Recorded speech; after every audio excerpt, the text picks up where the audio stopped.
Hi, my name is Wiwin Winarti. I would like to present our research with the title Barriers and Supporting Factors of Bystander Rescue Action in an Emergency.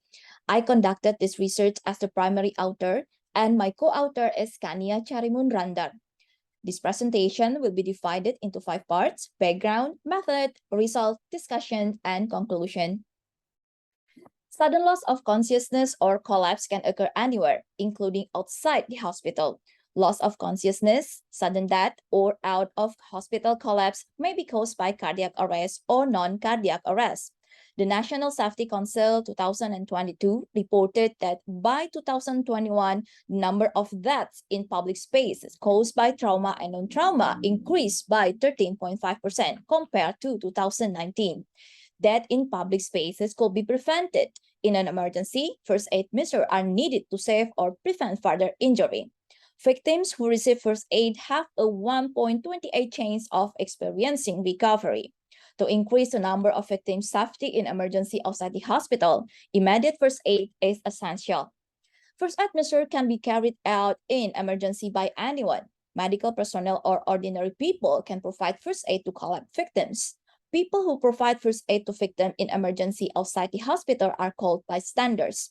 In an emergency, it is expected that bystander can perform first aid measures, including checking awareness, gathering people or giving instruction to others, making calls to emergency numbers, finding location and carrying a defibrillator, performing chest compression, providing respiratory assistance, applying a defibrillator, or other relief measures related to the condition of the victims.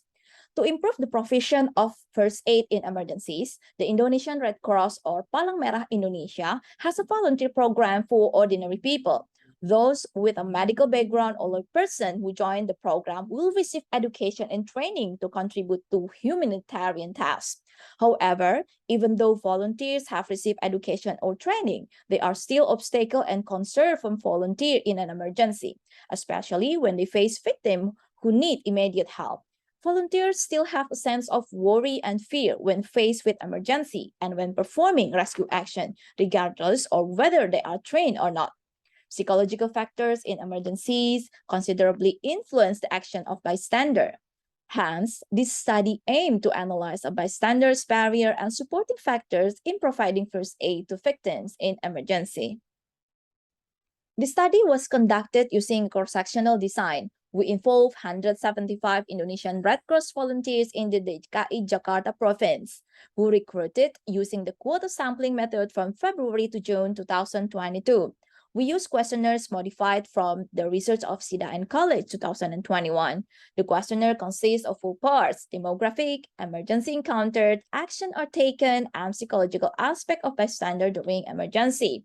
Chi-square, Fisher-Exact, and coherent mental handle tasks were used to analyze the association between bystanders and victim characteristic, psychological barrier, and bystander rescue action. The results showed slightly more female respondents than men. 57% of respondents aged less than equal to 24 years. 64% of respondents had no medical background, but 76% had attended first aid or CPR training. 64.6% of them had experience in assisting in emergencies. Regarding the characteristic of the victim, the results showed the most victims were women, under 18 years old children, were unknown people, and the most common cause of the collapse was the case of non-cardiac arrest. Regarding rescue action, 92.57% of respondents provided first aid or CPR to emergency victims. The bivariate analysis found that rescue experience and training experience were factors supporting respondents to assist patients. Meanwhile, the respondent barrier to taking rescue action comes from the age of the victim and psychological aspect, namely anxiety about the rescue action may cause the problem themselves, difficulty in making decision to take any rescue action, lack of confidence in performing adequate rescue action, and confusion when facing unconscious victim. The coherent mental handle analysis was utilized to see the influence of respondents and victim characteristic on the relationship of psychological aspect to the rescue action of the respondents. The results showed that the adjusted OR of the relationship between psychological factor and relief action were more significant than the crude OR after being stratified based on the variables of helping experience, training, and the victim age. From the result, we can discuss respondents who do not have experience providing help in previous emergencies and those who do not have experience in first aid or CPR training increase the risk of not taking rescue action in the relationship between psychological aspect and volunteer rescue action. The same result was also seen in the victim age, where the child victim or victim under 18 increased the risk of volunteers not performing rescue actions for those with psychological barrier. Psychological aspect in the form of fear of not being able to take action according to procedures and hurting the victim might make the bystander avoid partially or completely taking any relief action. However, volunteers who have experience participating in CPR training tend to take any action help. A similar context was demonstrated in the study conducted by Zhu and colleague 2019. Volunteers who have previously provided rescue action will tend to be able to overcome the following emergency. They have processed the experience into information to determine other rescue action in the next crisis.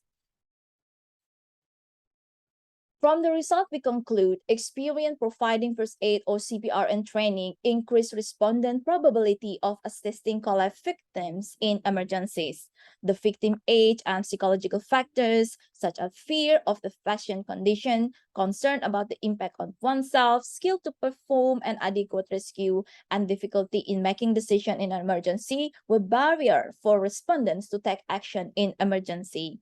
Moreover, respondents who do not have experience providing help in previous emergencies and volunteers who did not have experience in first aid or CPR training increase the risk of respondents not taking action when psychological barriers were present. From this result, we recommend first aid and CPR training, which provides simulation close to actual emergencies, be essential for bystanders, since this method may reduce bystanders' fear, anxiety, and confusion during emergency. Thank you.